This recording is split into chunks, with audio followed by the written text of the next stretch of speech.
Good afternoon. Good afternoon, ma'am. Good afternoon, ma'am. Good afternoon, ma'am. Good afternoon, ma'am.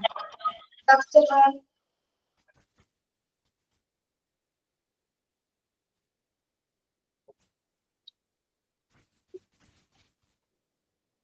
Yes.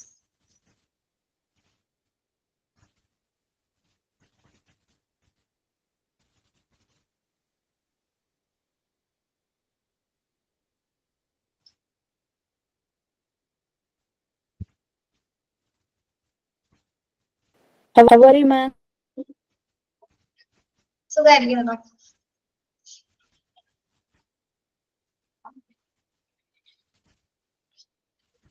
എന്തൊക്കെയുണ്ട് എല്ലാവർക്കും സുഖാണോ? സുഖം miss. Yes, നമ്മള് അങ്ങനെ ഒരു ഡിസാസ്റ്റർ ഒക്കെ കഴിഞ്ഞല്ലേ, അപകടങ്ങളൊക്കെ കഴിഞ്ഞെങ്കിൽ നമുക്ക് ഡിസ്ചാർജ് ചെയ്യാം. ഓക്കെ, ഡിസ്ചാർജ് പ്രോസസ് ചെറിയൊരു ചാപ്റ്റർ ആണ്. ചാപ്റ്റർ കാണാമോ?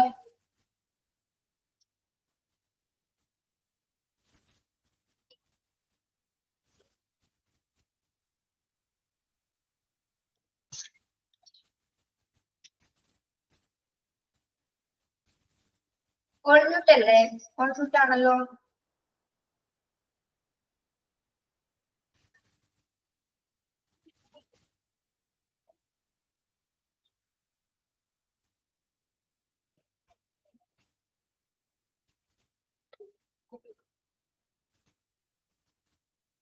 യെസ്.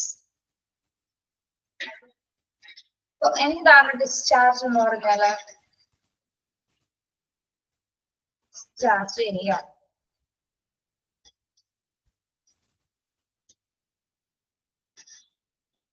ഇൻട്രൊഡക്ഷൻ ഭാഗം ഒന്ന് വായിച്ചു നോക്കൂ. ഇൻട്രൊഡക്ഷൻ.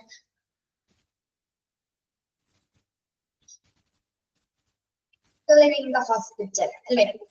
ഓക്കെ, ഒന്ന് വായിച്ചു നോക്കൂ കേട്ടോ. റിലീസ്.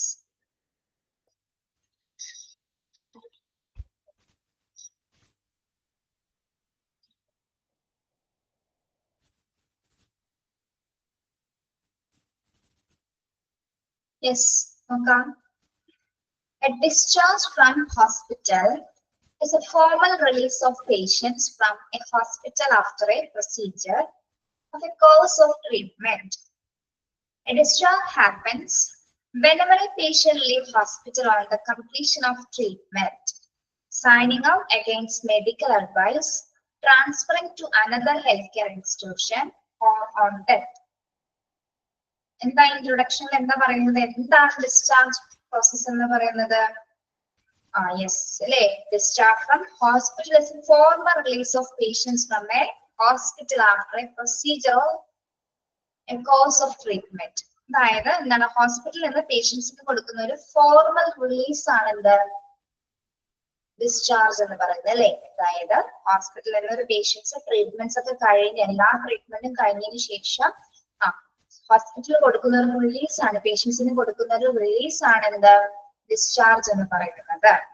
ഓക്കെ, അതായത് ഒരു ചികിത്സയുടെ എല്ലാ നടപടിക്രമത്തിന് ശേഷം, ഒരു ട്രീറ്റ്മെന്റിന്റെ എല്ലാ കാര്യങ്ങളും കംപ്ലീറ്റഡ് ആയതിനു ശേഷം മാത്രമായിരിക്കും, ആള് ഒക്കെ ആയതിനു ശേഷം, സ്റ്റേബിൾ ആയതിനു ശേഷം മാത്രമായിരിക്കും എന്താ ഡിസ്ചാർജ് കൊടുക്കുന്നത് അല്ലെ, ആ റിലീസ് ആ പേഷ്യന്റിന് കൊടുക്കുന്നത്. ഓക്കെ, അപ്പൊ എന്താണ്, പേഷ്യൻസിനെ വളരെ ഫോർമൽ ആയിട്ടാണ് റിലീസ് ചെയ്തത്. ഫോർമൽ ആയിട്ട് റിലീസ് ചെയ്യാന്ന് പറയുന്നത് എന്താണ്? ഫോർമൽ ആയിട്ട് റിലീസ് ചെയ്യാന്ന് പറഞ്ഞാൽ എന്താ? എന്താണ്, ആ ഒരു ട്രീറ്റ്മെന്റ് ഉണ്ടായിരുന്നു, ആ ട്രീറ്റ്മെന്റ് ആള് കംപ്ലീറ്റ് ചെയ്ത്, അതിന്റെ പ്രൊസീജിയേഴ്സ് ഒക്കെ അനുസരിച്ചിട്ട് കംപ്ലീറ്റ് ചെയ്ത് അല്ലെ. അതിനുശേഷം എന്താണ്, ആ പേഷ്യൻസിന് ഫോർമൽ ആയിട്ട് കൊടുക്കുകയാണ് അല്ലെ. ഫോർമൽ ആയിട്ട് പേഷ്യൻസിനെ മോചിപ്പിക്കപ്പെടുന്ന ആ ഒരു, അല്ലെങ്കിൽ റിലീസ് ചെയ്യപ്പെടുന്ന ആ ഒരു പ്രൊസീജിയർ ആണ് എന്ത്, ഡിസ്ചാർജ് പ്രോസസ് എന്ന് പറയുന്നത്. ഓക്കെ, ഇനി ഏതൊക്കെ രീതിയിലാണ് ഡിസ്ചാർജസ് വരുന്നത്? 3 ടൈപ്സിൽ വരുന്നുണ്ട് അല്ലെ. ഇവിടെ 3 ടൈപ്സ്, സോറി 4 ടൈപ്സിൽ ഇവിടെ പറയുന്നുണ്ട്. എന്തൊക്കെയാണ്? ആദ്യത്തെ എന്താണ്? Discharge happens whenever a patient leaves hospital on the completion of treatment. ആദ്യത്തെ ഡിസ്ചാർജ് ഏത് ടൈപ്പ് ആണ് വരുന്നത്? എങ്ങനെയാണ്?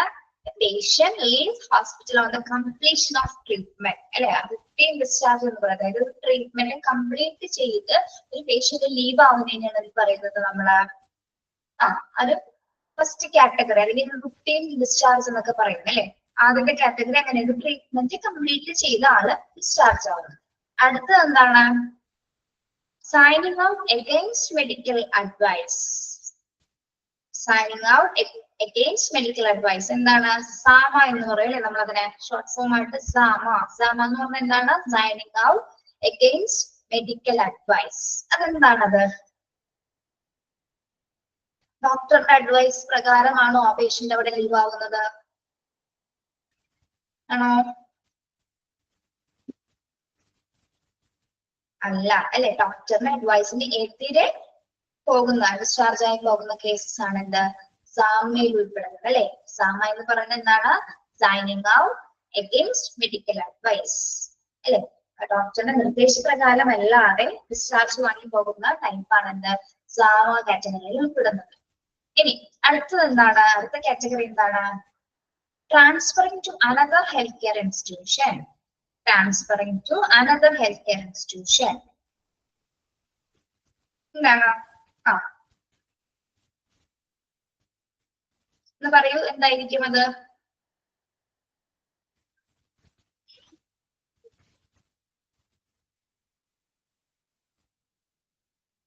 Transferring to another healthcare institution എന്ന് പറയുമ്പോൾ എന്താണ്?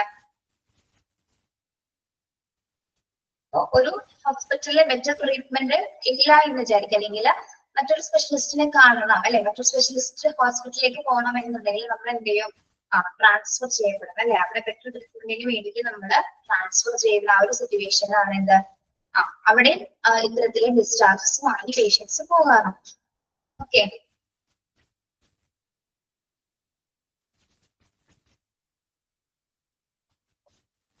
പിന്നെ അടുത്ത കണ്ടീഷൻ എന്താണ്? ഇവിടെ ഓർ ഉണ്ട് അല്ലെ? ഓൺ ഡെത്ത് അല്ലെങ്കിൽ എന്താണ്? മരണകാരത്ത മരിച്ചു കഴിഞ്ഞാലും എന്താണ്? ട്രീറ്റ്മെന്റിനിടയിൽ പേഷ്യൻസ് മരിച്ചെന്നും വരാം. ഓക്കെ, യെസ്, ആ ഒരു സിറ്റുവേഷൻസിലും അവിടെ വരുന്നുണ്ട്.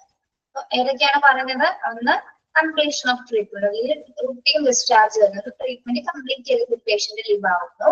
അല്ലെങ്കിൽ എന്താണ്? Signing out against medical advice. ഡോക്ടറുടെ നിർദ്ദേശപ്രകാരം അല്ലാതെ, ഡോക്ടറുടെ അഡ്വൈസ് പ്രകാരം അല്ലാതെ പേഷ്യൻസ് ഡിസ്ചാർജ് ആയി പോകുന്നു. യെസ്, പിന്നെന്താണ്? Transferring to another health care institution.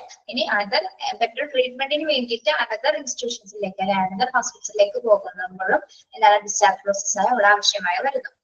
പിന്നെ ഡെത്ത്. ഈ 4 കാരണത്താലാണ് പ്രധാനമായിട്ടും ഡിസ്ചാർജസുകൾ നടക്കുന്നത് അല്ലെ? 4 ടൈപ്സിലാണ് അവിടെ പ്രധാനമായിട്ടും ഹോസ്പിറ്റലിൽ ഡിസ്ചാർജ് പ്രോസസ് നടക്കുന്നത്. ഓക്കെ, ഇൻട്രൊഡക്ഷൻ മനസ്സിലായോ?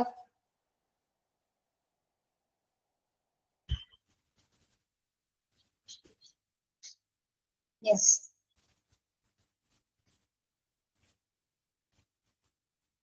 എന്താണ് ഡിസ്ചാർജ് പ്രോസസ് എന്ന് പറഞ്ഞാൽ ആദ്യത്തെ ആ ഒരു പോയിന്റ്സ്, ആദ്യത്തെ ആ ഒരു സെന്റൻസ് ഒന്ന് അണ്ടർലൈൻ ചെയ്തിട്ടാ. A discharge from hospital is a formal release of patients from a hospital after a procedure of a course of treatment. അതൊന്ന് അണ്ടർലൈൻ ചെയ്തിടൂ. ഹോസ്പിറ്റലിൽ നിന്ന് പേഷ്യൻസിന് കൊടുക്കുന്ന ഫോർമൽ റിലീസിനെയാണ് നമ്മൾ ഡിസ്ചാർജ് പ്രോസസ് എന്ന് പറയുന്നത്, അല്ലെങ്കിൽ ഡിസ്ചാർജ് എന്ന് പറയുന്നത്. ഒരു ചികിത്സയുടെ നടപടിക്രമത്തിന് ശേഷമായിട്ട് കംപ്ലീറ്റ് ചെയ്ത് ഹോസ്പിറ്റലിൽ നിന്ന് രോഗികളെ വിട്ടയക്കുന്ന ഒരു പ്രോസസ് ആണ് എന്ത്? Discharge process. Okay, next types നോക്കാം അല്ലെ? Types of the hospital discharge procedures എന്തൊക്കെ വരുന്നുണ്ട്? routine discharge, AMA discharge, transfer to another healthcare facility, discharge to hospice palliative care. Routine discharge, AMA discharge, transfer to another healthcare facility, discharge to hospice palliative care. Okay, ആദ്യത്തേത് നോക്കാം. routine discharge, a planned discharge on the advice of doctors. Advise doctors. അല്ലെ? എന്താണ് routine discharge എന്ന് പറഞ്ഞാല് പേരിൽ നിന്ന് തന്നെ നമുക്ക് മനസ്സിലാക്കാം അല്ലെ? എന്തായിരിക്കും? ആദ്യം പറഞ്ഞു. A routine discharge is referred to as the process of a patient being discharged from a hospital or healthcare facility after getting medical treatment or care. അല്ലെ? ഒരു ട്രീറ്റ്മെന്റ്, ഒരു രോഗം വന്ന് ഡോക്ടറെ കണ്ടു, ഡോക്ടർ നിർദ്ദേശിച്ച പ്രകാരം അഡ്മിറ്റ് ആയി എല്ലാ പ്രൊസീജിയേഴ്സും എല്ലാ ട്രീറ്റ്മെന്റും കഴിഞ്ഞതിന് ശേഷം ലീവ് ചെയ്ത് പോകുന്ന അല്ലെങ്കിൽ റിലീസ് ചെയ്യുന്ന ഒരു പ്രോസസ് ആണത് റുട്ടീൻ ഡിസ്ചാർജ്. കംപ്ലീറ്റ് ആയിട്ട് ഹോസ്പിറ്റലിലെ എല്ലാ സ്റ്റാൻഡേർഡ് പ്രൊസീജിയേഴ്സ് അനുസരിച്ചുകൊണ്ട് ഡോക്ടേഴ്സിന്റെ അഡ്വൈസ് അനുസരിച്ചുകൊണ്ട് ചികിത്സ കംപ്ലീറ്റ് ചെയ്യുന്ന ഒരു പ്രോസസ് ആണത് റുട്ടീൻ ഡിസ്ചാർജ് എന്ന് പറയുന്നത്. Okay, the healthcare team will then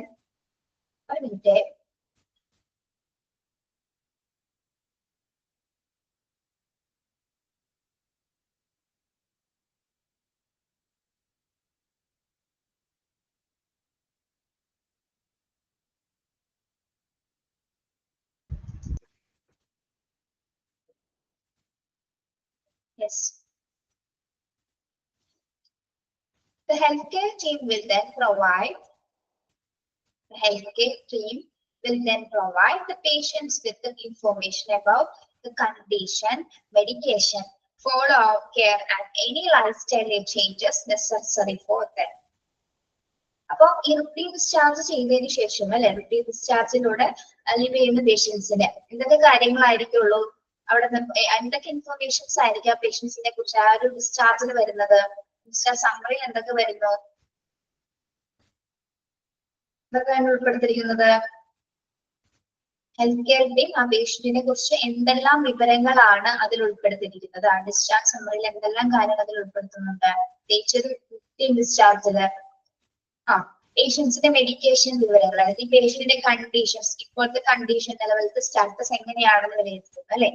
പിന്നെ മെഡിക്കേഷൻ, ഏതൊക്കെ മരുന്നുകൾ കഴിക്കണം അല്ലെ, ഏതൊക്കെ മരുന്നുകൾ, ദെൻ ഫോളോ അപ്പ് കെയർ അല്ലെ, പിന്നീട് ഏതൊക്കെ ട്രീറ്റ്മെന്റ്സ് ഇത് ചെയ്യണം, ഏതൊക്കെ മരുന്നുകൾ പിന്നീട് ഇനി എപ്പോഴാണ് ഡോക്ടറെ കാണേണ്ടത് എന്നുള്ളതുമായിട്ടുള്ള എല്ലാ കാര്യങ്ങളും യെസ് അതിൽ ഉൾപ്പെടുന്നു. പിന്നെന്താണ് any life style changes necessary for them. Any life style changes എന്ന് പറയുമ്പോൾ എന്താണ്, ഇപ്പോ ആ ഒരു രോഗം വന്നതിന് ശേഷം ചിലപ്പോ ആ പേഷ്യന്റിന്റെ ബോഡിയിൽ കംപ്ലീറ്റ് ഒരുപാട് ചേഞ്ചസ് വന്നിട്ടുണ്ടാവും. അപ്പോൾ പ്രത്യേകിച്ച് എന്താണ് ഒരു ഡയറ്റ് പ്ലാൻ ഒക്കെ അല്ലെ, ചില ഡോക്ടേഴ്സ് കൃത്യമായ ഒരു ഡയറ്റ് പ്ലാൻ ഒക്കെ കൊടുക്കും പേഷ്യൻസിന്.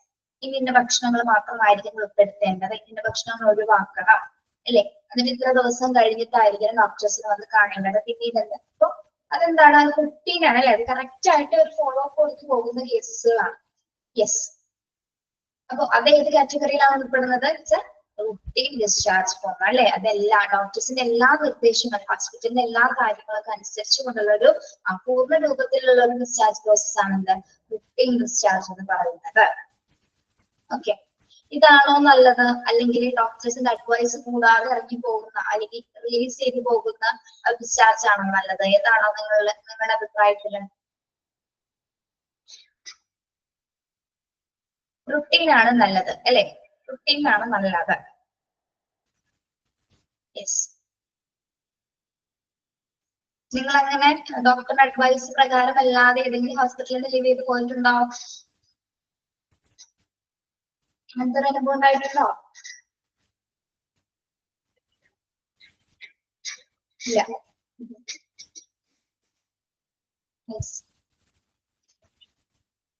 പക്ഷെ നമ്മളുടെ ട്രീറ്റ്മെന്റ് നടക്കുന്നതിനിടയിൽ എന്തെങ്കിലും തരത്തിലുള്ള നെഗറ്റീവ് അപ്രോച്ചസുകളോ അല്ലെങ്കിൽ എന്തെങ്കിലും ബുദ്ധിമുട്ടുകളൊക്കെ നമുക്ക് കണ്ടു കഴിഞ്ഞാൽ ചിലപ്പോൾ നമുക്ക് അതിൽ അല്ലെ സിൻസിയർ ആയിട്ടുള്ള കാര്യം എന്താണ് സത്യസന്ധമായിട്ട് എന്തെങ്കിലും നമ്മൾ കണ്ടെത്തി കഴിഞ്ഞാൽ നമുക്ക് ലീവ് ചെയ്ത് പോകുന്നതിന് പ്രശ്നമുണ്ട് അല്ലെ. ചില ഹോസ്പിറ്റലൊക്കെ എന്താണ് ചില നല്ല ട്രീറ്റ്മെന്റ്സ് ആയിരിക്കില്ല.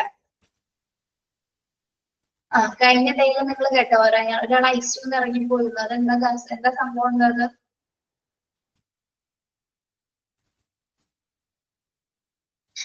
ആരായിരുന്നു ഡാമ പേഷ്യന്റ് എന്ന് പറഞ്ഞത്? ഞാനൊരു ഡാമ പേഷ്യന്റ് ആയിരുന്നു. ആരാണത്? ഓ, സുഹൈന. നല്ല കാര്യം, ആവാതിരിക്കട്ടെ ഹോസ്പിറ്റലിൽ.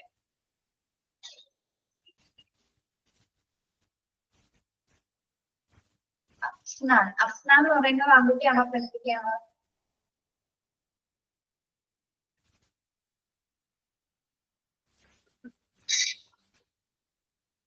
Okay.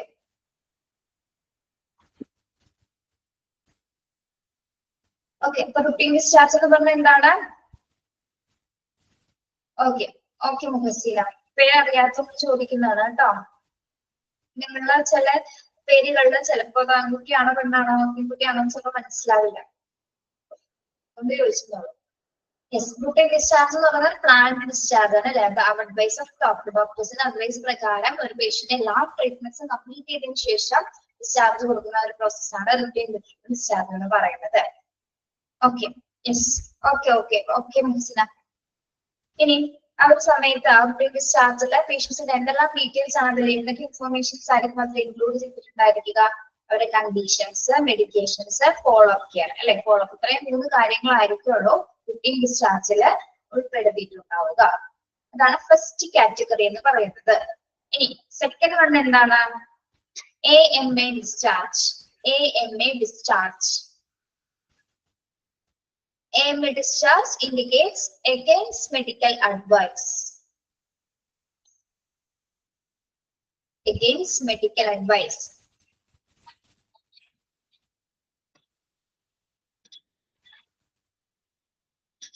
Okay. Which occurs when a patient takes a decision to leave a hospital or healthcare facility before their treatment is complete, against the advice of their healthcare provider. എന്താണ് AMA എന്ന് പറയുന്നത്? Against medical advice. AMA. എന്താണ്?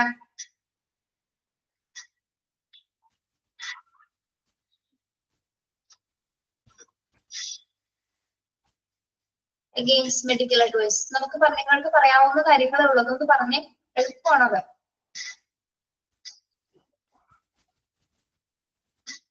Yes, patient അവരുടെ സ്വന്തം ഇഷ്ടപ്രകാരം അല്ലെ.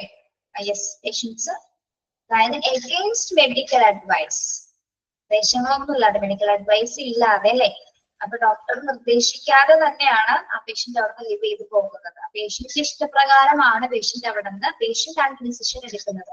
എനിക്ക് discharge വേണമെന്ന് തീരുമാനിക്കുന്നത് ആരാണ്? പേഷ്യന്റ് ആണ് അവിടെ തീരുമാനമെടുക്കുന്നത്. അവിടെ ഹോസ്പിറ്റലോ അല്ലെങ്കിൽ മറ്റ് പ്രൊസീജിയേഴ്സ് ഒന്നും തന്നെ അംഗീകരിക്കാതെയാണ് ആ ട്രീറ്റ്മെന്റ് കംപ്ലീറ്റ് ചെയ്യാതെ അല്ലെ. അവർ ട്രീറ്റ്മെന്റ് കംപ്ലീറ്റ് ചെയ്യാതെയാണ് പേഷ്യൻസ് അവിടെ ലീവ് ചെയ്ത് പോകുന്നത്. Yes, AMA discharge may occur for a variety of reasons, including desire to leave the hospital early, disagreement with the commented treatment plan, or defect with the quality of care.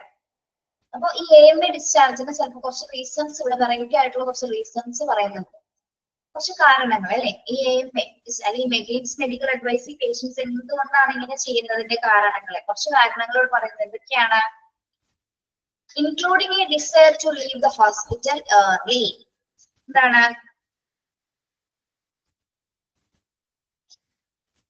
Including a desire to leave the hospital early എന്ന് പറഞ്ഞ എന്താ?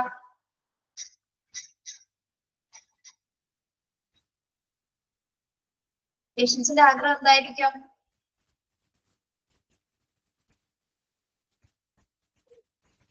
എന്തായിരിക്കും? Hospital വിട്ടു പോകാൻ തന്നെ already ചിലപ്പോൾ തീരുമാനിച്ചിട്ടുണ്ടാവും അല്ലെ. Treatment ഒന്നും ഇഷ്ടപ്പെടുന്നുണ്ടാവില്ല, അല്ലെങ്കിൽ എന്തെങ്കിലും മറ്റു കാരണങ്ങൾ എന്തെങ്കിലും ഉണ്ടാവും. അപ്പൊ ആൾക്ക് അത് അവിടെ തുടരാനായിട്ടൊരു ആഗ്രഹം ഉണ്ടായില്ല. Disagreement with the recommended treatment plan. അപ്പൊ രോഗിക്ക് അവരുടെ ഡോക്ടർ നിർദ്ദേശിക്കുന്ന ഒരു ട്രീറ്റ്മെന്റ് പ്ലാൻ ഉണ്ടായിരിക്കും അല്ലെ. അതിനോട് പൊരുത്തപ്പെടാതെ ആ ട്രീറ്റ്മെന്റ് പ്ലാൻ ആ രോഗിക്ക് ഇഷ്ടപ്പെടുന്നുണ്ടായിരിക്കും. ഇപ്പൊ ചിലപ്പോൾ 2-3 നേരമൊക്കെ ചിലപ്പോൾ ആന്റിബയോട്ടിക്സ് അല്ലെങ്കിൽ ഇഞ്ചക്ഷൻസ്, അപ്പൊ എന്തെങ്കിലും തരം ഇറിറ്റേഷൻസ് ആൾക്ക് ചിലപ്പോൾ ഉണ്ടാവാം. അല്ലെങ്കിൽ ആൾക്ക് ആ ട്രീറ്റ്മെന്റ് ഡോക്ടർ ചെയ്യുന്നതിനോട് താല്പര്യം ഉണ്ടാവില്ല. ഓക്കെ, അങ്ങനെ എന്തെങ്കിലും തരത്തിലുള്ള ബുദ്ധിമുട്ടുകൾ, അല്ലെങ്കിൽ ആ ട്രീറ്റ്മെന്റ് പ്ലാൻ ഓക്കെ അല്ലാതെ ആൾക്ക് തോന്നും. തന്നെ എത്ര ചികിത്സിച്ചിട്ടും തന്റെ രോഗത്തിന് യാതൊരു ശമനം കിട്ടുന്നില്ല എന്ന് തനിക്ക് തോന്നുന്നു അല്ല, പേഷ്യൻസിന് തോന്നിയിരിക്കും. അങ്ങനെ അല്ലെങ്കിൽ എന്താണ്? Defect with quality of care. എന്താണ് defect with quality of care എന്ന് പറഞ്ഞാല്?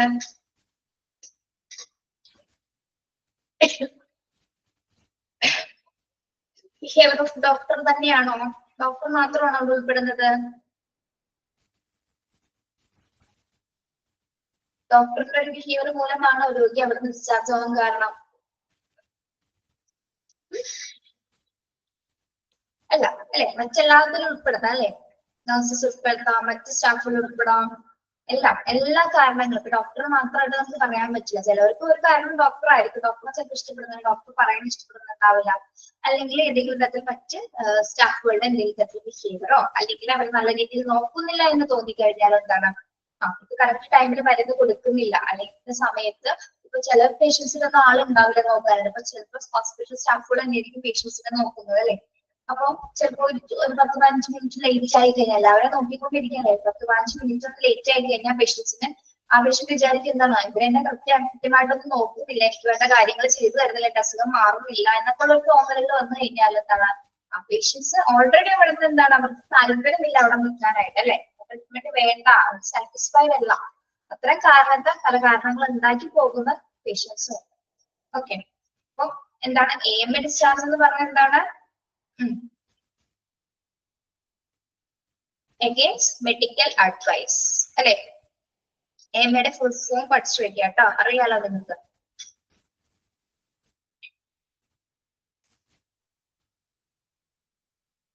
Okay, yes, against medical advice. ഇവിടെ ആരാണ് സമയത്ത്, ആരാണ് ഇവിടെ തീരുമാനം എടുക്കുന്നത്? പേഷ്യന്റ് ആണ് ഇവിടെ തീരുമാനം എടുക്കുന്നത് അല്ലെ. ഹോസ്പിറ്റൽ പ്രൊസീജിയേഴ്സും മറ്റു കാര്യങ്ങളൊന്നും തന്നെ അംഗീകരിക്കാതെ പേഷ്യന്റ് സ്വമേധയാ സന്തുഷ്ടപ്രകാരമാണ് ലീവ് ചെയ്ത് പോകുന്നത്. അതിന് പല കാരണങ്ങളോട് പറയുന്നുണ്ട്. ആ പേഷ്യന്റിന് ആ ഹോസ്പിറ്റലിൽ തുടരാനായിട്ട് താല്പര്യമില്ല, അല്ലെങ്കിൽ അവിടുത്തെ ക്വാളിറ്റി ഓഫ് കെയർ അല്ലെങ്കിൽ അവിടുത്തെ പരിചരണത്തിനോട് എന്താണ് പേഷ്യന്റിന് താല്പര്യമില്ല, അല്ലെങ്കിൽ തന്നിരിക്കുന്ന ട്രീറ്റ്മെന്റ് പ്ലാൻ അല്ലെ, പേഷ്യന്റിന് വേണ്ടിയിട്ടുള്ള ട്രീറ്റ്മെന്റ് പ്ലാനിനോട് പേഷ്യന്റ് തൃപ്തനല്ല അല്ലെ, സാറ്റിസ്ഫൈഡ് അല്ല. അത്തരം കാരണത്താലാണ് AMA ഡിസ്ചാർജസ് വരുന്നത്. ഓക്കെ, ഈ രണ്ട് റീസൺസ് ആണ് അതിൽ പ്രധാനമായിട്ടുള്ളത്. ഓക്കെ, ഇനി അപ്പൊ AMA ഡിസ്ചാർജ് വരുന്ന സമയത്ത് ഒരു ഫോം ഉണ്ട് അതിന് അല്ലെ. ഡിസ്ചാർജ് പ്രോസസ്സിന് മുമ്പായിട്ട് പേഷ്യൻസ് ഒരു ഫോം ഫിൽ ചെയ്ത് കൊടുക്കേണ്ടതുണ്ട്. അതിൽ എന്തെല്ലാം കാര്യങ്ങളായിരിക്കും ഉൾപ്പെടുന്നത്? AMA form contains എന്തൊക്കെ കാര്യങ്ങളാണ്? പേഷ്യന്റ് എഴുതുന്നതാണ് അവിടെ കൊടുത്തിരിക്കുന്നത് കേട്ടോ. എന്താണ് ആ പേഷ്യന്റ് പറയുന്നത്? എന്താണ്? I am leaving the hospital ward against the medical advice. ആള് പറയണത് അതിപ്പോ പേഷ്യൻസ് ഇപ്പൊ AMA ആണെങ്കിൽ കൂടി എന്താണ്, നമ്മുടെ ഇഷ്ടമുള്ളതിൽ കൂടി നമ്മളവിടെ കുറച്ച് പ്രൊസീജിയേഴ്സ് ഒക്കെ കൊടുക്കാതെ നമുക്ക് അങ്ങനെ ഇറങ്ങിയൊന്നും പോകാനായിട്ട് പറ്റില്ല അല്ലെ. അതിൻ്റെതായ പ്രൊസീജിയേഴ്സ് ചെയ്യേണ്ട കാര്യങ്ങളുണ്ട്. അപ്പം ഒരു AMA ഫോം നമ്മൾ കംപ്ലീറ്റ് ചെയ്തിട്ട് വേണം അവർക്ക് ഡിസ്ചാർജ് വാങ്ങിക്കാനായിട്ട് ഹോസ്പിറ്റൽ അനുവദിക്കുകയുള്ളൂ. ഓക്കെ, അപ്പൊ അതിലെന്താണ് ആ പേഷ്യന്റ് എഴുതിയിരിക്കുന്നത്? I am leaving the hospital ward against the medical advice. Doctor explained to me about my disease condition and ill effects of discharge medical advice. Doctors, hospital and staff will not be responsible for any ill effects that may happen after my departure. Name of the patient or relative, relation, signature, date, time. അപ്പൊ patient അവിടെ എന്താ എഴുതിയിരിക്കുന്നത്? എന്താ പറയുന്നത്? ഞാൻ ഹോസ്പിറ്റലിൽ നിന്ന് വിട്ടു പോവുകയാണ് അല്ലെ, ഡോക്ടറിന്റെ നിർദ്ദേശപ്രകാരമല്ല എന്നുള്ളത് വ്യക്തമായിട്ട് അവിടെ പറയുന്നുണ്ട് അല്ലെ. എഗെയിൻസ്റ്റ് മെഡിക്കൽ അഡ്വൈസിലാണ് ആള് വിട്ടുപോകുന്നത്, ഹോസ്പിറ്റൽ വാർഡ് വിട്ടുപോകുന്നത്. Doctor explained to me about my disease condition and ill effects of discharge medical advice. Doctor എല്ലാ കാര്യങ്ങളും എനിക്ക് പറഞ്ഞിട്ടുണ്ട്, എന്റെ രോഗത്തെ കുറിച്ചാണ്, ഡോക്ടറിന്റെ ആഫ്റ്റർ ഇഫക്ട്സ് എന്തൊക്കെയാണ്, എന്താണ് ഇപ്പോഴത്തെ പ്രസന്റ് കണ്ടീഷൻ എന്നുള്ളതൊക്കെ ഡോക്ടറിൽ നിന്ന് പറഞ്ഞിട്ടുണ്ട്. അപ്പൊ എനിക്ക് എന്തെങ്കിലും തരത്തിലുള്ള ബുദ്ധിമുട്ടുകൾ വന്നാല് ഒരിക്കലും ഉത്തരവാദിത്തമല്ല എന്നാണ് പറയുന്നത്. ഉത്തരവാദികളാവില്ല എന്നാണ് പറയുന്നത്. എന്തെങ്കിലും തരത്തിലുള്ള എഫക്ട്സുകൾ സംഭവിച്ചു കഴിഞ്ഞാൽ ആ പേഷ്യന്റിന് യെസ്, ഡോക്ടേഴ്സോ ഹോസ്പിറ്റലോ അല്ലെങ്കിൽ മറ്റു സ്റ്റാഫുകൾ ആരും തന്നെ അതിന്റെ റെസ്പോൺസിബിലിറ്റി ആയിട്ട് എടുക്കേണ്ടതായിട്ട് വരത്തില്ല. ഓക്കെ, യെസ് എന്നതുമായി എഴുതിയതിനു ശേഷം ആളുടെ പേര്, പേഷ്യന്റിന്റെ റിലേറ്റീവ്സിന്റെ പേര്, റിലേഷൻ എന്താണ്, സിഗ്നേച്ചർ, ഡേറ്റ്, ടൈം. ഇങ്ങനെയാണ് ഒരു AM ഫോമില് പേഷ്യൻസ് ഡിസ്ചാർജ് ചെയ്യുക, അല്ലെങ്കിൽ പേഷ്യൻസ് AM എഗെയിൻസ്റ്റ് മെഡിക്കൽ അഡ്വൈസിന്റെ ആ ഒരു ഫോം എന്ന് പറയുന്നത്. അതിന്റെ ഫോർമാറ്റ് ഇങ്ങനെയാണ്. ഓക്കെ, ഇതൊന്നും ആരും പഠിച്ചൊന്നും വെക്കണ്ട കേട്ടോ.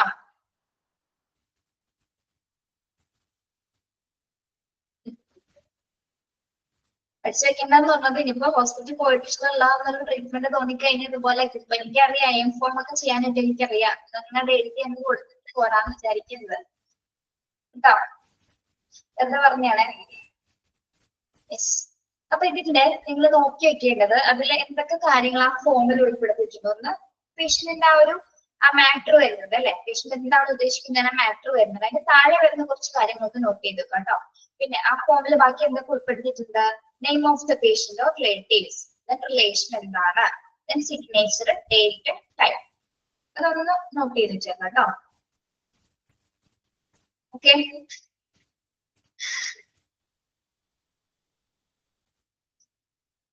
യെസ്.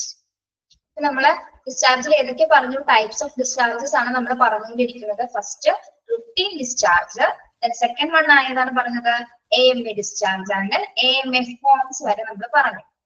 ഇവിടെ വരെ നിങ്ങൾക്ക് ക്ലിയർ ആണോ?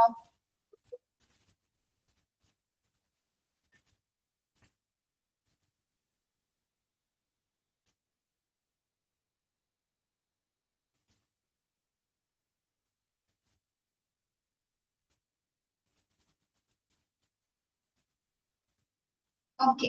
യെസ്. അടുത്ത ടൈപ്സ് ഏതാണ് വരുന്നത്, transfer to another health care facility. Transfers to another health care facility അടുത്ത ടൈപ്പ് ആണ് കേട്ടോ. അടുത്ത ഡിസ്ചാർജ് ടൈപ്പ് ആണ് transfers to another health care facility.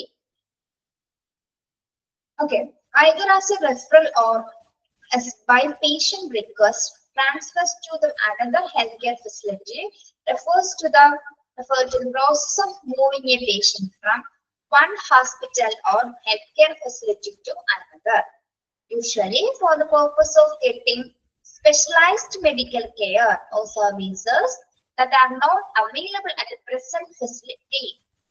The transfer may be arranged by the healthcare provider or hospital where the patient is presently receiving care, or it may be requested by the patient or their family due to valid reasons. A physician's referral form is used to refer patients to a specialist for medical treatment while transferring to another hospital. ഇത്രയും വലിയ sentence ആണെന്ന് നമ്മളൊന്നും വിചാരിക്കേണ്ട. എന്താണ് ഈ സംഭവം, transfer to another health care facility എന്ന് പറഞ്ഞാൽ എന്താ, റെഫർ ചെയ്യാന്ന് കേട്ടിട്ടില്ലേ നമ്മള്. ഒരു ഹോസ്പിറ്റലിൽ മറ്റൊരു ഹോസ്പിറ്റലിലേക്ക് റെഫർ ചെയ്യുന്നു. എന്തിനു വേണ്ടിയിട്ടാണ് റെഫർ ചെയ്യുന്നത്, പ്രത്യേകിച്ച് 2 കാരണങ്ങൾ കൊണ്ടാണ് റെഫർ ചെയ്യുന്നത് അല്ലെ. പ്രധാനമായും 2 കാരണങ്ങളാണ്. ഏതൊക്കെയാണത്, ഒന്ന് ബെറ്റർ ട്രീറ്റ്മെന്റിന് വേണ്ടിയിട്ട് അല്ലെ. ഓക്കെ. പിന്നെ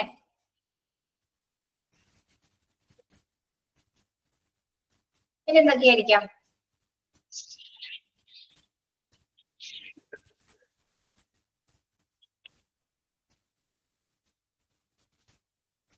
യെസ്, ഫെസിലിറ്റീസ് എന്തെങ്കിലും കുറവുണ്ടെങ്കിൽ, ഫെസിലിറ്റി എന്തെങ്കിലും കുറവുണ്ടെങ്കിൽ, അല്ലെങ്കിൽ രണ്ടാമത്തെ കാരണം എന്താണ്, സ്പെഷ്യലൈസ്ഡ് കെയർ കിട്ടാൻ വേണ്ടിയിട്ട് അല്ലെ. സ്പെഷ്യലൈസ്ഡ് ആയിട്ടുള്ള സ്പെഷ്യലിസ്റ്റിനെ കാണിക്കുന്നുണ്ടോ മറ്റുമായിട്ടായിരിക്കും എന്ത്, പ്രത്യേകിച്ചൊരു ട്രാൻസ്ഫർ ആയിട്ടില്ലെങ്കിൽ റെഫർ ചെയ്യപ്പെടും. അല്ലെങ്കിൽ ചിലപ്പോ ഈ ഒരു കണ്ടീഷൻ വരാം, ചില ഡോക്ടേഴ്സ് തന്നെ സജസ്റ്റ് ചെയ്യും അല്ലെ. അവരുടെ കണ്ടീഷൻ ചിലപ്പോ എന്തെങ്കിലും തരത്തിലുള്ള ഇപ്പോ എന്താ സ്കാനൊക്കെ ചെയ്യുന്ന സമയത്ത് എന്തെങ്കിലും അപ്പൊ ആ ഡോക്ടറിന്റെ ട്രീറ്റ്മെന്റ് ആയിരിക്കാം, പക്ഷെ പറയും ഒന്നുകൂടി നിങ്ങൾ ഒന്നുകൂടി അവർ ഫിസിഷ്യനെ കാണേണ്ടി വരും. ഇപ്പൊ ഇവിടെ അല്ല, മറ്റൊരു ഹോസ്പിറ്റലിൽ നല്ലൊരു ഡോക്ടർ ഉണ്ട്, ആളെ ഞാൻ റെഫർ ചെയ്ത് തരാം അല്ലെ, ഇങ്ങനെ പറയുന്ന ഡോക്ടേഴ്സ്. ദെൻ അവർ നമ്മുടെ ഡീറ്റെയിൽസ് കംപ്ലീറ്റ് ആയിട്ട് നമ്മുടെ അവർ പ്രസന്റ് ആയിട്ടുള്ള സ്റ്റാറ്റസ് വരെ എന്താണ് ഡോക്ടേഴ്സ് ഒരു ഫോമിൽ എഴുതി എല്ലാ കാര്യങ്ങളും വിശദീകരിച്ചുകൊണ്ട് ആ ഡോക്ടറിനെ റെഫർ ചെയ്യും. ഓക്കെ. അങ്ങനെ റിക്വസ്റ്റഡ് ഫോമിൽ നമ്മൾ എന്താണ് സർവീസിന് ഗുഡ് ആയതുകൊണ്ടല്ല, ചില സമയം ആ ഹോസ്പിറ്റൽ അതിനുള്ള ഫെസിലിറ്റി ഉണ്ടാവില്ല അല്ലെ. അല്ലെങ്കിൽ ചില ഡോക്ടേഴ്സ് എന്താ ചെയ്യുന്നത്, ഇന്ന ഹോസ്പിറ്റലിൽ നല്ലൊരു ഡോക്ടർ ഉണ്ട്, അദ്ദേഹത്തെയാണ് കാണേണ്ടത്, നല്ലൊരു ഗൈനക്കോളജിസ്റ്റ് ആണ്, ഇതിൽ കോംപ്ലിക്കേഷൻസ് പ്രഗ്നൻസി ഒക്കെ ആണെങ്കിൽ എന്താണ് അവരെ നല്ല രീതിയിൽ അത് കൈകാര്യം ചെയ്യും. അല്ലെങ്കിൽ ഇപ്പൊ എന്താ പറയാ അങ്ങനെ ഡോക്ടേഴ്സ് നമ്മുടെ എല്ലാ കണ്ടീഷൻസ് അനുസരിച്ചുകൊണ്ട് എല്ലാം നോക്കി എല്ലാം എന്താണ് വിശദമായി എഴുതിയിട്ടായിരിക്കും. റെഫറൽ ഫോമിൽ നമുക്കൊരു ഫോം തരും, അതില് കംപ്ലീറ്റ് ആയിട്ട് അത് എഴുതി നമ്മൾ ആ ഡോക്ടേഴ്സിനെ കൊണ്ടുപോയി കാണിക്കുമ്പോൾ ഡോക്ടർ ആ ഡോക്ടർ എഴുതി തന്ന കാര്യങ്ങൾ നോക്കിയിട്ടാണ് പിന്നീടുള്ള ട്രീറ്റ്മെന്റ് ഡോക്ടർ തീരുമാനിക്കുന്നത്. എന്താണ് നമ്മുടെ സിറ്റുവേഷൻ എന്ന് ആ ഡോക്ടറിന് അറിയാവുന്ന വിധത്തിലായിരിക്കും ഇവിടുന്ന് തരുന്ന ഡോക്ടർ, ഏതോ ഹോസ്പിറ്റൽ ആയിരുന്നു ആ ഹോസ്പിറ്റലിനകത്ത് ഡോക്ടർ നമുക്ക് എഴുതി തരുന്നത്. Okay, yes. ഇനി യെസ്, ആലോചന പറഞ്ഞത് കറക്റ്റ് ആണ് അല്ലെ. ഇനിയിപ്പോ ചില ഡോക്ടേഴ്സ് എത്ര ചികിത്സിച്ചിട്ടും രോഗം ചിലപ്പോൾ കണ്ടുപിടിക്കാൻ പറ്റുന്നില്ല അല്ലെ. പല ട്രീറ്റ്മെന്റ് ഇപ്പൊ ആദ്യം മരുന്ന് കൊടുക്കും, അതിന് താനൊരു 10 ദിവസം കഴിയുമ്പോൾ വരാൻ പറയും. 10 ദിവസം കഴിയുമ്പോഴും വലിയ വ്യത്യാസങ്ങളൊന്നും കാണുന്നില്ല. ഡോക്ടറിനെ എത്ര ശ്രദ്ധിച്ചിട്ടില്ല, ഒരു CT MRI ഒക്കെ ചെയ്തിട്ടും എന്താണ് ഇയാളുടെ രോഗം ഒന്ന് കണ്ടുപിടിക്കാൻ സാധിക്കുന്നില്ല. പിന്നീട് മരുന്നുകൾ കൊടുത്തു വിടും, ഇനി കുറച്ച് ദിവസം കഴിയാൻ പറയും. അങ്ങനെ ട്രീറ്റ്മെന്റ് ഇങ്ങനെ പോയി പിന്നീട് ഒരു ദിവസം ഡോക്ടർ മനസ്സിലാക്കല്ലേ എത്ര ചികിത്സിച്ചിട്ടും ചിലപ്പോൾ പേഷ്യൻസ് തന്നെ ഫെസിലിറ്റി കുറവാണ്, അല്ലെങ്കിൽ ഡോക്ടറിന് അത് ഐഡന്റിഫൈ ചെയ്യാൻ പറ്റുന്നില്ല എന്ന് മനസ്സിലാക്കി പോകുന്നവരുണ്ട്. അല്ലെങ്കിൽ ഡോക്ടേഴ്സ് തന്നെ പറയും ഇത് മറ്റൊരു ഹോസ്പിറ്റലിൽ മറ്റൊരു ഡോക്ടറെ കാണിക്കണമെന്ന് പറയും അല്ലെ. അവിടെയാണ് ഇത് നടക്കുന്നത്, transfers to another health care facility എന്ന് പറയുന്നത്. മറ്റൊരു ഹെൽത്ത് കെയർ ഫെസിലിറ്റിയിലേക്ക് പേഷ്യൻസിനെ നമ്മൾ മാറ്റുക അല്ലെ. ഓക്കെ, അപ്പൊ ഇനി 2-3 കാരണത്താലാണ് ഇങ്ങനെ ട്രാൻസ്ഫറിന് സംഭവിക്കുന്നത്. പേഷ്യൻസ് സ്വമേധയാ പോകുന്ന അല്ലെങ്കിൽ ഡോക്ടേഴ്സ് റെഫർ ചെയ്തിട്ടുണ്ട്. ഓക്കെ,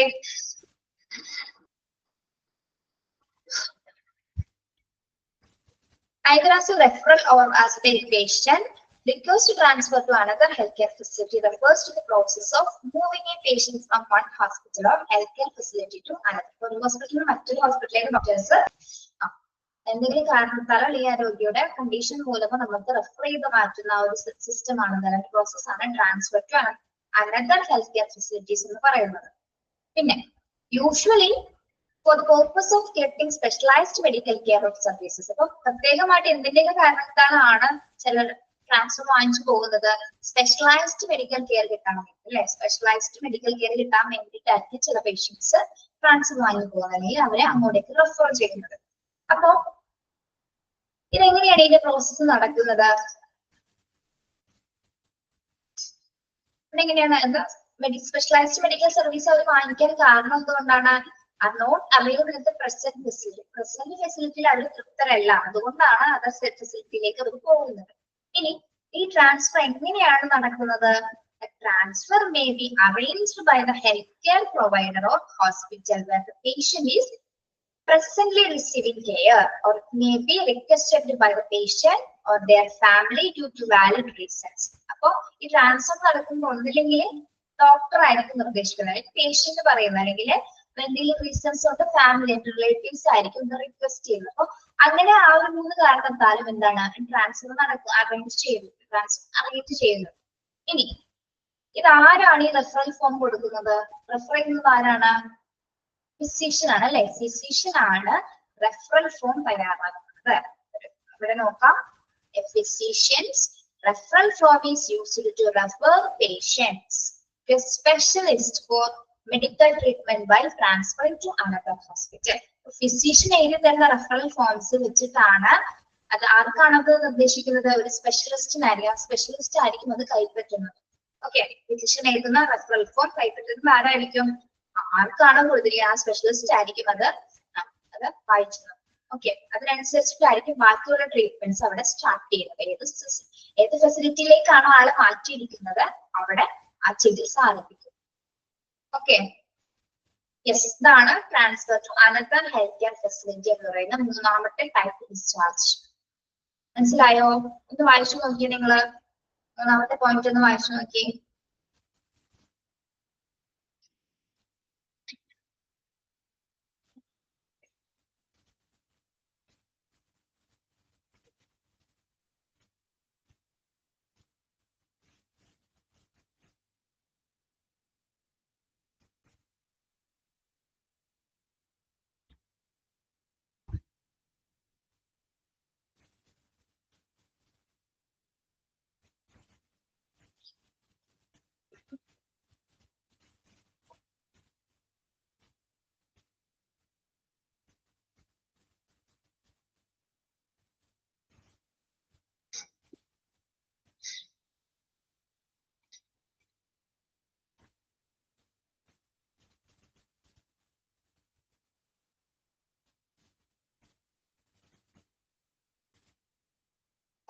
ഓക്കെ, മനസ്സിലായോ? ക്ലിയർ ആണോ?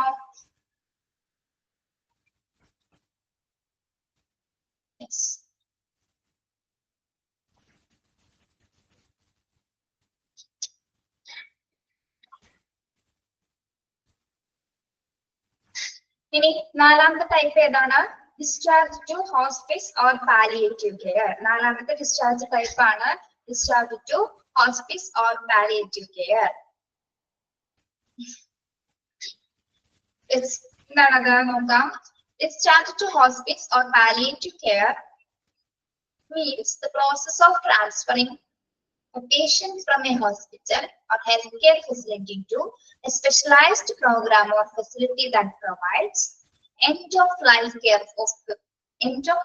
for patients with a serious or terminal illness.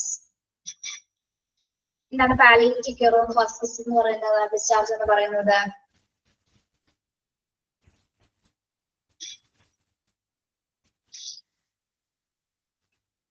ഏതൊക്കെ സിറ്റുവേഷൻസിലാണ് ഈ ഒരു ഡിസ്ചാർജ് ആവശ്യമായി വരുന്നത്?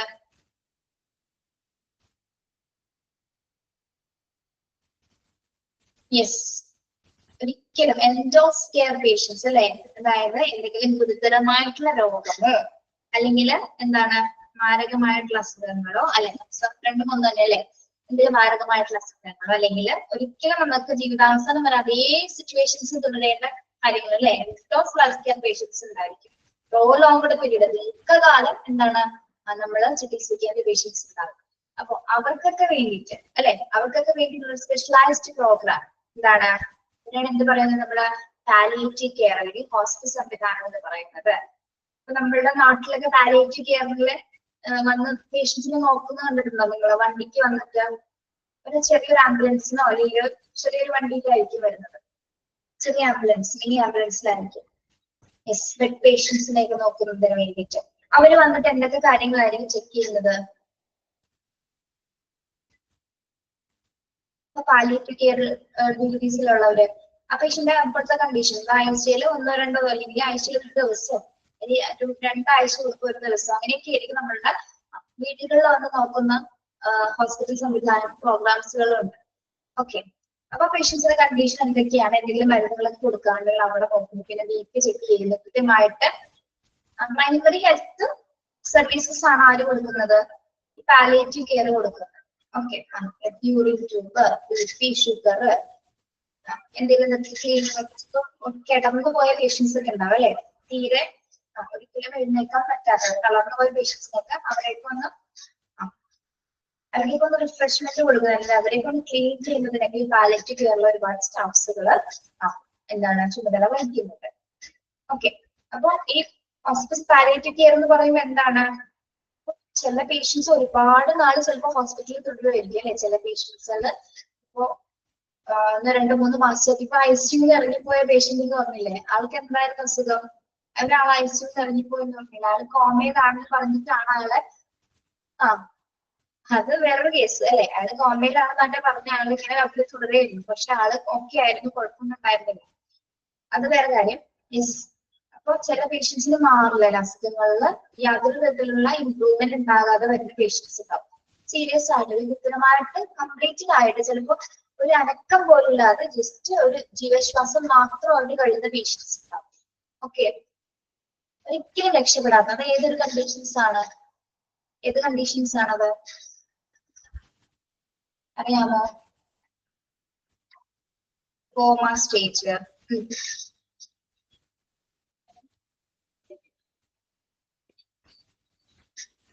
വെന്റിലേറ്ററിൽ തുടരുന്ന പേഷ്യൻസ് ഉണ്ടാവാം, പിന്നെ പാരാലിസിസ് സംഭവിച്ചത്, ചിലവര് കഴുത്തിന് കീഴ്പോട്ട് അല്ലെ, കഴുത്തിന് കീഴ്പോട്ട് പാദം വരെ എന്താണ് തളർന്നു പോയിട്ടുണ്ടാവും, ഈ അരക്ക് കീഴ്പോട്ട് അങ്ങനെയൊക്കെ കിടക്കുന്ന പേഷ്യൻസ് ഒരിക്കലും, അല്ലെങ്കിൽ ഏതെങ്കിലും അവയവങ്ങൾ മുറിച്ചവർ അല്ലെ, കൈയോ കാലോ അല്ലെങ്കിൽ എന്തെങ്കിലും ഓർഗൻസ് ഒക്കെ കട്ട് ചെയ്ത് മാറ്റിയവരുണ്ടാവും.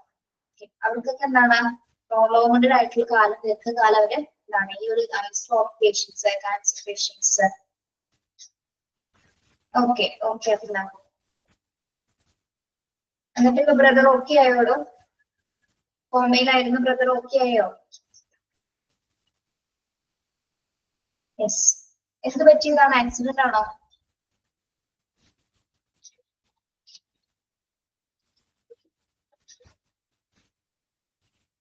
ഓക്കെ ഓക്കെ ആണോ അല്ലെ? ആക്സിഡന്റ് പറ്റിയിട്ടാണോ കോമയിലായത്?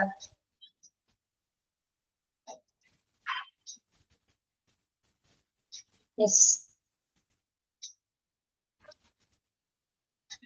അപ്പൊ ഇത്തരത്തിലുള്ള പേഷ്യൻസിന് നമ്മൾ എന്താണ് ജീവിതാവസാനം വരെ ആ കെയർ കൊടുക്കുന്നതിന് വേണ്ടിയിട്ടൊരു പ്രത്യേകമായിട്ടുള്ള സ്ഥലത്തേക്ക് നമ്മുടെ അവരെ പേഷ്യൻസിനെ മാറ്റുന്ന ഒരു സംവിധാനം പേഷ്യൻസിന് ഷിഫ്റ്റ് ചെയ്യുന്നതാണ് എന്ത് ഡിസ്ചാർജ് ടു പാലിയേറ്റീവ് കെയർ എന്ന് പറയുന്നത്. Discharge to hospital palliative care എന്ന് പറയുന്നത് ഒരു അഭയ കേന്ദ്രമാണ്. അത്തരത്തില് ഒരു അനക്കം പോലില്ലാത്ത പേഷ്യൻസിനുണ്ട്, രോഗങ്ങൾ ഒരിക്കലും മാറാൻ നിൽക്കുന്ന ഒരു പേഷ്യൻസിന് വേണ്ടിയിട്ടുള്ള ഒരു അഭയ കേന്ദ്രങ്ങളാണ് അല്ലെങ്കിൽ ഒരു പ്രൊട്ടക്റ്റീവ് കെയർ സെന്റേഴ്സുകളാണ് എന്ത് പാലിയേറ്റീവ് കെയർ സെന്റേഴ്സുകൾ എന്ന് പറയുന്നത്. Okay, yes.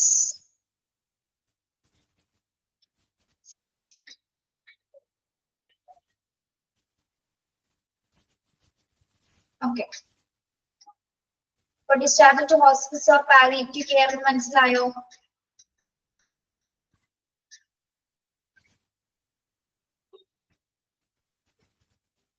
ഇങ്ങനെയുള്ള പേഷ്യൻസിന് നമ്മൾ പറയുന്നില്ലേ ഒരുപാട് കാലം അവർക്ക് ഇങ്ങനെ ഈ ഒരു അവസ്ഥയെ തുടരേണ്ടി വരുന്നു. പക്ഷെ ഒരു ചേഞ്ചസ് ഇല്ലാന്ന് നമുക്ക് പറയാൻ പറ്റില്ല അല്ലെ. ഒരുപാട് നാള് കഴിഞ്ഞാൽ എന്തെങ്കിലുമൊക്കെ ഒരു ചേഞ്ചസ് അവര് വരാറുണ്ട് ഇല്ലേ, എന്തെങ്കിലുമൊക്കെ. ഇപ്പൊ ചെറിയതായിട്ട് വിരലുകളൊക്കെ അനക്കാനൊക്കെ തുടങ്ങും. ചില പേഷ്യൻസ് ആ ഒരു സിറ്റുവേഷൻസിൽ നിന്ന് രക്ഷപ്പെടാറുണ്ട് അല്ലെ. ഒരുപാട് ചിലപ്പോ 3, 4, 5, 10 വർഷമൊക്കെ കിടന്നു പോയിട്ടും പിന്നീട് അങ്ങോട്ട് അവർ ആ ഒരു ട്രീറ്റ്മെന്റ് വഴി എന്താണ് പതിയെ എഴുന്നേറ്റ് വന്നവരുണ്ട്.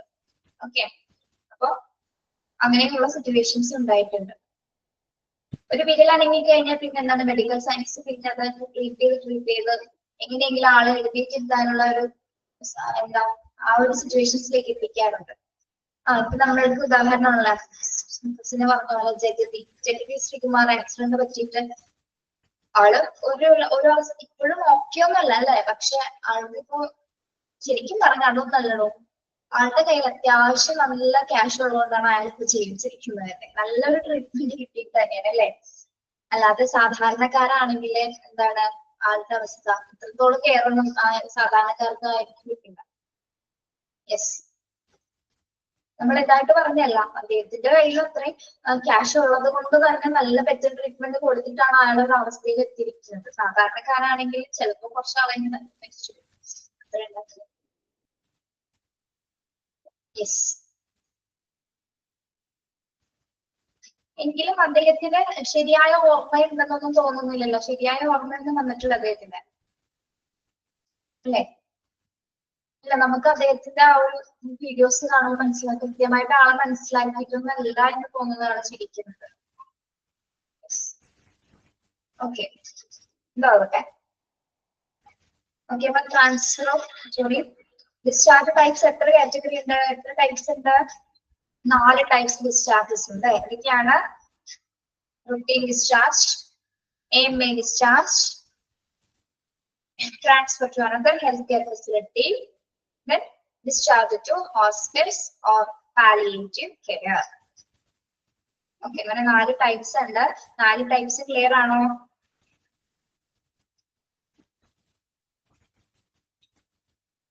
ഓക്കെ, നമുക്ക് ഈ ഭാഗം കൂടി ഒന്ന് പറഞ്ഞേക്കാം, സമയമുണ്ടല്ലോ. ഈ ഭാഗം കൂടി പറയാം. ഇവിടെ പറയുന്നത് എന്താണ്, നമ്മളൊരു ഡിസ്ചാർജ് ചെയ്യുന്ന സമയത്ത് അല്ലെ ആ ഡിസ്ചാർജ് പ്രോസസ് വളരെ സ്മൂത്ത് ആയിട്ട് പോകണമെങ്കിൽ കുറച്ച് കാര്യങ്ങളൊക്കെ ശ്രദ്ധിക്കേണ്ടതുണ്ട്. എന്തൊക്കെയാണ്? Things you can implement right away to remove the obstacles in your discharges process, improve revenues. എന്താണ് ഇതിൽ പറയുന്നത്? എന്താണ്? Things you can implement right away to remove the obstacles in your discharge process and improve revenue. എന്താണ് ഇപ്പൊ discharge വന്ന സമയത്ത് നമ്മൾ ആകെ പേടിക്കുന്ന ഒരു സംഭവമാണ് എന്ത്? ഡിസ്ചാർജിന്റെ സമയത്ത് വരുന്ന ഒരു ബില്ല് അല്ലെ. ഡിസ്ചാർജ് ടൈമിലല്ലേ ബില്ല് വരുള്ളൂ. ക്യാഷ്ലെസ്സോ അല്ലെങ്കിൽ ക്ലെയിം ഉള്ളവർക്കൊന്നും അതൊരു പ്രശ്നമല്ല. എങ്കിലും അല്ലാത്തവരെ നോക്കിയാൽ എന്താണ്, പ്രൈവറ്റ് ഹോസ്പിറ്റലൊക്കെ ഇപ്പൊ ഒരു 2 ദിവസം കിടന്നാൽ അല്ലെങ്കിൽ ക്യാഷ് വാലിക്ക് തന്നെ കുറച്ച് സമയം ഇരുന്നാൽ തന്നെ എത്രയോ പൈസയാവും അല്ലെ. ഓക്കെ, അപ്പൊ ബില്ലിംഗ് എന്താണ്? efficient billing system. Administrators must ensure. അപ്പൊ ഈ ഡിസ്ചാർജ് പ്രോസസ് വളരെയധികം സ്മൂത്ത് ആയിട്ട് പോകണമെങ്കിൽ അവിടുത്തെ ബാക്കിയുള്ള പ്രൊസീജിയേഴ്സ് ഒക്കെ എങ്ങനെയായിരിക്കണം? നല്ല രീതിയിൽ തന്നെ കാര്യക്ഷമമായിട്ട് തന്നെയായിരിക്കണം അവിടുത്തെ അഡ്മിനിസ്ട്രേറ്റേഴ്സ് അത് കൈകാര്യം ചെയ്യുന്നത്. പ്രത്യേകിച്ച് എന്ത് കാര്യങ്ങളൊക്കെയാണ് ശ്രദ്ധിക്കേണ്ടത്? എഫിഷ്യന്റ് ബില്ലിംഗ് സിസ്റ്റം അതായത് കാര്യക്ഷമമായിട്ടൊരു ബില്ലിംഗ് സംവിധാനമായിരിക്കും അല്ലെ. അനാവശ്യമായിട്ടുള്ള പൈസ ഈടാക്കലുകളോ അല്ലെങ്കിൽ ചില സമയത്ത് ഏതൊക്കെ പൈസ എങ്ങോട്ടൊക്കെ പോയി ഏതൊക്കെ അടച്ചു എന്നുള്ളത് ചിലപ്പോൾ വ്യക്തമായ ധാരണ ഉണ്ടാവില്ല. ഓക്കെ, എന്തെങ്കിലും ഇൻ കേസ് കാരണങ്ങൾ വന്നു കഴിഞ്ഞാൽ. അപ്പൊ എങ്ങനെയായിരിക്കണം ആ ബില്ലിംഗ് സിസ്റ്റം കൊണ്ടുപോകുന്നത് വളരെ കാര്യക്ഷമമായിട്ടായിരിക്കും ബില്ലിംഗ് സിസ്റ്റം ഉണ്ടാവേണ്ടത്. ഓക്കെ, ഇപ്പൊ നമ്മള് ഇപ്പൊ പേഷ്യൻസ് കണക്ക് കൂട്ടുന്ന സമയത്ത് അല്ലെ നമ്മളതൊന്ന് സമ്മറൈസ് ചെയ്ത് നോക്കും അല്ലെ, എങ്ങനെയാണ് ഇത്രത്തോളം ബില്ലുകളാണെന്ന് നമ്മ കണക്ക് കൂട്ടുന്ന സമയത്ത് നമുക്കൊരു എമൗണ്ട് മനസ്സിൽ വരും. അതിനോട് ഒത്തു ചോദിക്കുന്നതാണെങ്കിൽ അത് ഓക്കെ, ബില്ലിംഗ് എഫിഷ്യന്റ് ആയിട്ട് അവിടെ കൈകാര്യം ചെയ്യുന്നതല്ല. നമ്മള് ഉദ്ദേശിച്ചാലും രണ്ടിരട്ടി കൂടുതലായിരിക്കും അവർ ചിലപ്പോൾ വാങ്ങുന്നത്. അപ്പൊ അവിടെ ചിലപ്പോൾ നമുക്ക് അവിടെ എന്തെങ്കിലും തരത്തിലുള്ള ബുദ്ധിമുട്ടുകൾ ഫീൽ ചെയ്തിരിക്കാം. ഓക്കെ, പിന്നെ എന്താണ് ശ്രദ്ധിക്കേണ്ടത്? Electronic charts and medical records. Electronic charts and medical records. Electronic charts medical records എന്നൊക്കെ ഒരു ഭാഗം നമ്മളെ ഇനി ലാസ്റ്റ് ഭാഗത്ത് പഠിക്കാനുണ്ട്. ഏറ്റവും ലാസ്റ്റ് ചാപ്റ്റർ ആണ്. ഓക്കെ, ഇത് നമ്മൾ ഡീറ്റെയിൽ ആയിട്ട് പഠിക്കും. ഇവിടെ എന്താ പറയുന്നത്?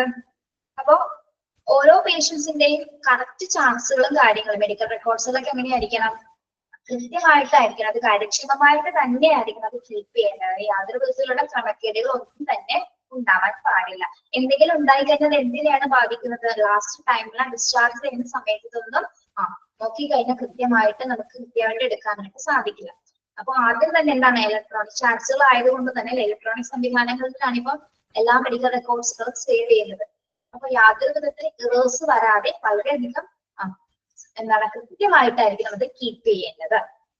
ഓക്കെ, പിന്നെ discharge planning during admission. Discharge planning നമ്മൾ എപ്പോഴാണ് ചെയ്യേണ്ടത്? എവിടെ മുതലാണ് ഡിസ്ചാർജ് പ്ലാനിങ് തുടങ്ങുന്നത്?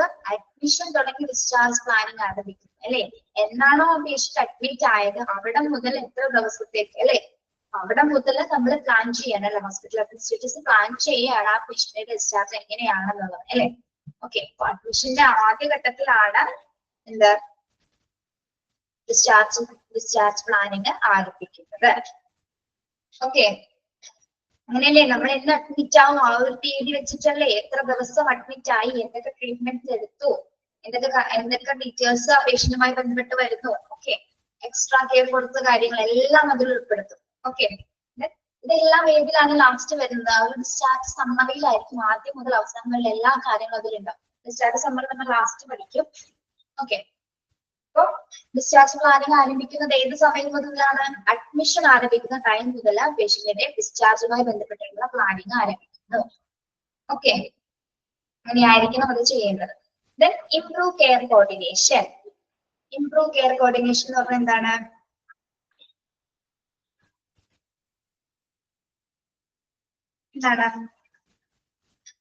അവിടുത്തെ ഹോസ്പിറ്റലിൽ വർക്ക് ചെയ്യുന്ന സമയത്ത് എല്ലാ പേഷ്യന്റ് അഡ്മിറ്റ് ആയതിനു ശേഷം ഡോക്ടേഴ്സ് നോക്കുന്നു, മറ്റ് നഴ്സസ് നോക്കുന്നു, ഡയറ്റീഷ്യൻ നോക്കുന്നു, മറ്റെന്തെങ്കിലും ആൻസിലറി വർക്കേഴ്സ് ഉണ്ടെങ്കിൽ അല്ലെ, CT, MRI, എക്സ്റേ എല്ലാ ഡിപ്പാർട്ട്മെന്റ്സിലും എല്ലാവരുമായിട്ട് പ്രവർത്തിക്കേണ്ടി വരുന്നത് അല്ലെ.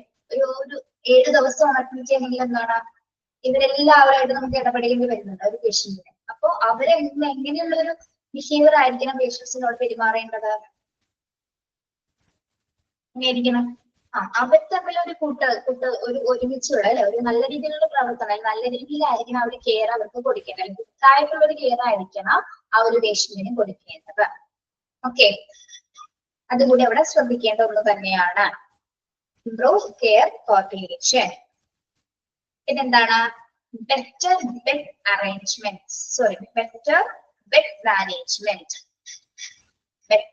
മാനേജ്മെന്റ്. എന്താണ് ബെറ്റർ ബെഡ് മാനേജ്മെന്റ് എന്ന് പറയുന്നത്?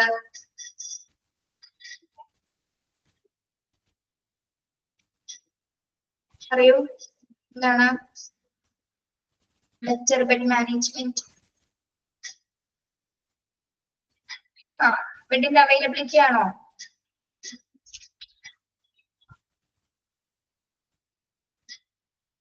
എന്താണ് പറയുന്നത്?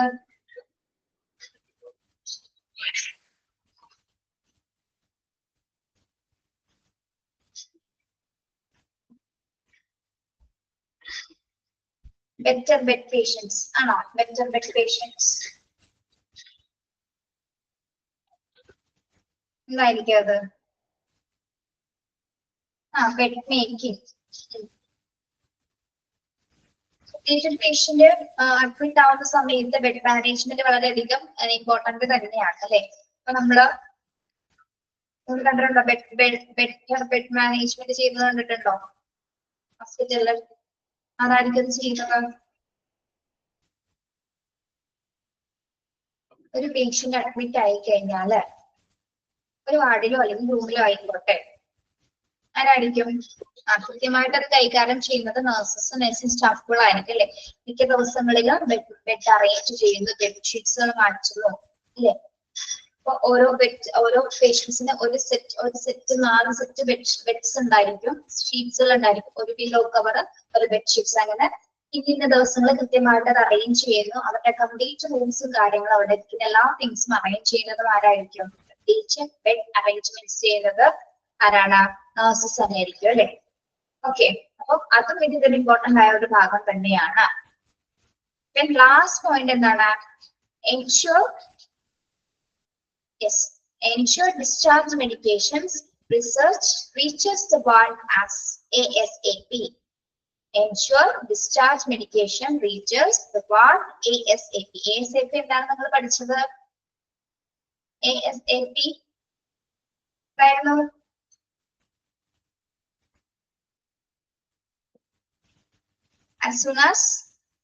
as soon as possible. എന്താണ് ensure discharge medication എന്ന് പറയുന്നത്? ഡിസ്ചാർജ് ചെയ്യുന്ന സമയത്ത് അല്ലെ? ഇപ്പൊ മരുന്നുകൾ എത്രയും ഇപ്പൊ പേഷ്യന്റ് ഡിസ്ചാർജ് നമ്മളിത് കഴിഞ്ഞു, എത്രയും പെട്ടെന്ന് പേഷ്യൻസ് അവിടെ പോകുന്നത്. നമ്മൾ ചിലപ്പോൾ ഡിസ്ചാർജ് ആയാലും മരുന്ന് കിട്ടാൻ വേണ്ടി വെയിറ്റ് ചെയ്തിരിക്കും അല്ലെ? മരുന്ന് കിട്ടിയിട്ടുള്ള ഫാർമസിയിൽ മരുന്ന് ഒരുപാട് ലേറ്റ്, കുറെ സമയം നമുക്ക് അതിനു വേണ്ടി ചെലവഴിക്കും. 1-2 മണിക്കൂർ ചിലപ്പോൾ ക്യൂ നിർത്തേണ്ടി വരും, അല്ലെങ്കിൽ അവരുടെ പ്രൊസീജിയേഴ്സ് കഴിഞ്ഞിട്ടുണ്ടാകും. അത്തരത്തില് പേഷ്യൻസിനെ ഡിലേ വരുത്താനായിട്ട് അല്ലെങ്കിൽ റിലേറ്റീവ്സിനോ പേഷ്യൻസിനോ ഡിലേ വരുത്താനായിട്ട് പാടില്ല. എന്താണ്? ആദ്യത്തിന്റെ മരുന്നുകൾ എത്രയും വേഗം വാർഡിലാണോ റൂമിലാണോ ആയിക്കോട്ടെ, കൃത്യമായിട്ട് തന്നെ പേഷ്യന്റ് ഡിസ്ചാർജ് ആകുമ്പോൾ തന്നെ മരുന്നുകൾ കൃത്യമായിട്ട് തന്നെ വീട്ടിലെ റൂമിലോ വാർഡിലോ എത്തിയിരിക്കണം. ഓക്കെ, അപ്പോ ഒരു ഡിസ്ചാർജ് ചെയ്യുന്ന സമയത്ത് പ്രധാനമായിട്ടും ശ്രദ്ധിക്കേണ്ട കുറച്ച് കാര്യങ്ങൾ, അഡ്മിനിസ്ട്രേറ്റേഴ്സ് എൻഷുർ ചെയ്യേണ്ട കുറച്ച് കാര്യങ്ങളാണ് നമ്മളിപ്പോ പറഞ്ഞത്. ഓക്കെ, നിങ്ങളൊന്ന് അടുത്ത ക്ലാസ്സിൽ അതൊന്ന് വായിച്ചിട്ട് വരും കേട്ടോ. നെക്സ്റ്റ് ക്ലാസ്സിൽ ഒന്നും നമുക്ക് പറയാം. ഓക്കെ, യെസ്, എന്തെങ്കിലും ചോദിക്കാനുണ്ടോ?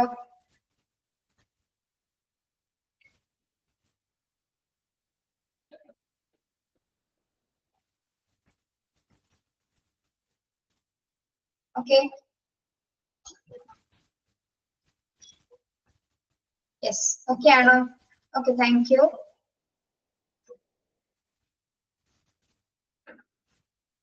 സമയം പോയി ഞാൻ കണ്ടില്ല കേട്ടോ, അല്ലെങ്കിൽ അവിടെ വരെ എടുക്കില്ലായിരുന്നു. ഓക്കെ, ബാക്കി നെക്സ്റ്റ് ക്ലാസ് ഒന്നുകൂടെ എക്സ്പ്ലെയിൻ ചെയ്ത് തരാം കേട്ടോ. Okay, thank you.